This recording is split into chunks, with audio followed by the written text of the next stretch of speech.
On t'a dit de faire confiance aux experts, de suivre ceux qui savent, de croire les chiffres, les études, les gens plus compétents que toi. Et tu l'as fait. Parce qu'on t'a appris que la vérité vient toujours d'en haut. Mais aujourd'hui, regarde autour de toi. Ceux qui savaient se sont trompés. Ceux qui devaient nous éclairer nous ont souvent aveuglés. Et si le grand mensonge moderne, c'était la confiance aveugle en l'expertise? Ce n'est pas un appel à la rébellion stupide. C'est une question simple. Pourquoi croit-on que le savoir rend quelqu'un honnête? Pourquoi confond-on compétence et vérité? Un expert peut être brillant et profondément biaisé. Il peut être formé pour comprendre et conditionné pour obéir. Parce que l'expertise n'est pas la vérité. C'est une perspective. Et cette perspective, elle est toujours placée quelque part. L'expert ne parle jamais depuis nulle part. Il parle depuis un système, une institution, un cadre, une méthode, une idéologie parfois. Et c'est ça qu'on oublie. On pense qu'un expert, c'est un cerveau pur. Mais c'est un cerveau plongé dans une culture. Un environnement qui façonne ses certitudes, ses priorités, ses aveuglements. Regarde l'histoire. On a eu des experts qui ont justifié l'esclavage, des médecins qui prescrivaient des cigarettes, des ingénieurs qui disaient que la Terre pouvait absorber tout le plastique qu'on voulait, des économistes qui affirmaient que les inégalités allaient naturellement disparaître. Tous experts, tous crédibles, tous faux. Ce n'est pas qu'ils mentaient, c'est qu'ils ne savaient pas qu'ils mentaient. Et c'est le mensonge le plus dangereux, celui qu'on raconte en croyant dire vrai. Le mot « expert » te rassure, il te dit « Ne pense pas, on a déjà pensé pour toi ». Mais le savoir ne te libère pas si tu le délègues. Il te rend dépendant. Et cette dépendance, elle est douce, parce qu'elle te soulage du doute.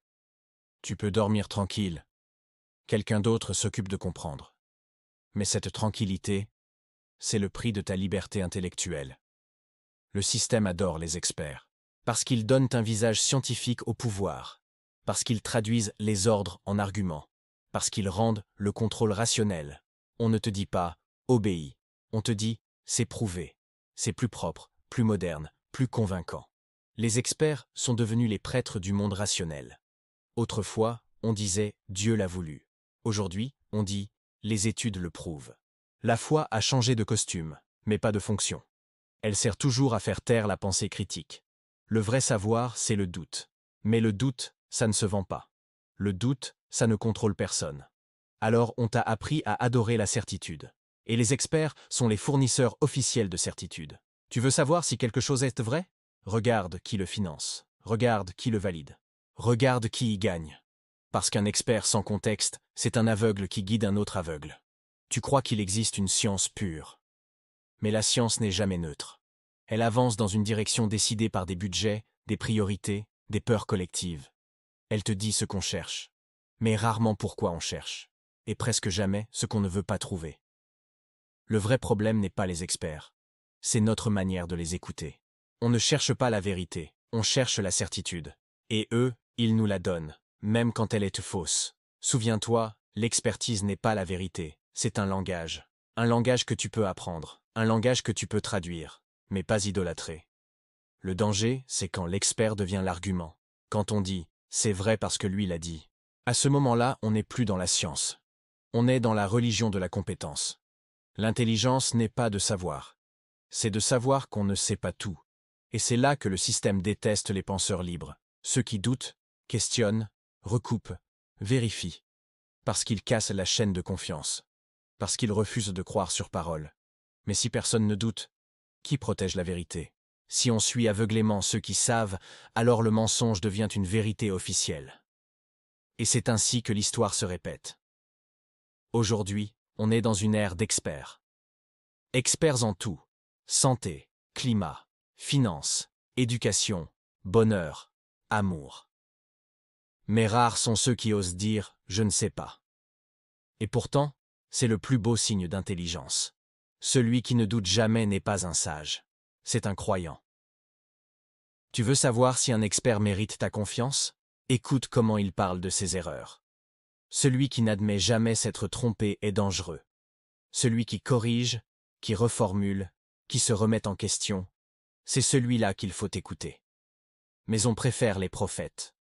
Ceux qui parlent fort, avec des graphiques, des certitudes et des mots définitifs.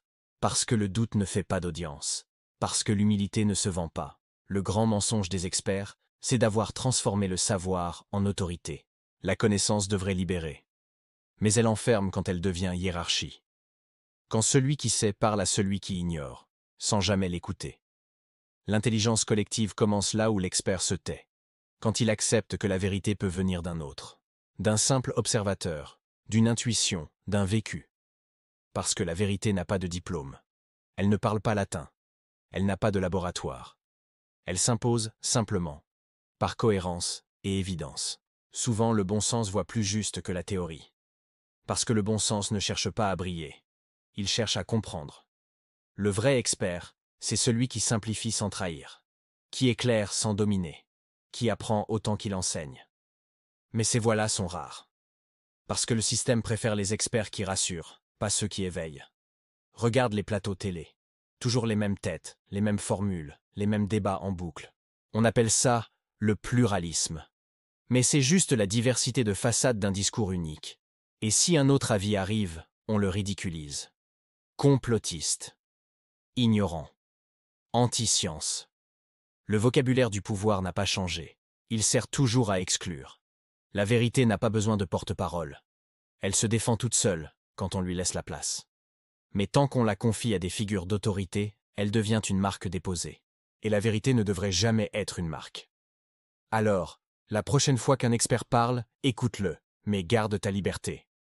Demande-toi toujours, qu'est-ce qu'il ne dit pas? Qu'est-ce qu'il suppose? Qu'est-ce qu'il évite? Et surtout, à qui profite ce qu'il dit? La vérité n'est pas une conclusion.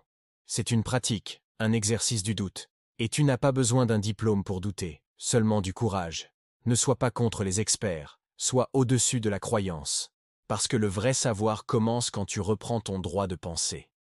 Et peut-être que la seule expertise qui compte vraiment, c'est celle de vivre, d'observer, de relier, sans peur de ne pas tout comprendre. Tu n'as pas besoin d'être un expert pour voir le mensonge. Tu as juste besoin de te réveiller. Abonne-toi au hacker pour pirater les mensonges. Partage cette vérité.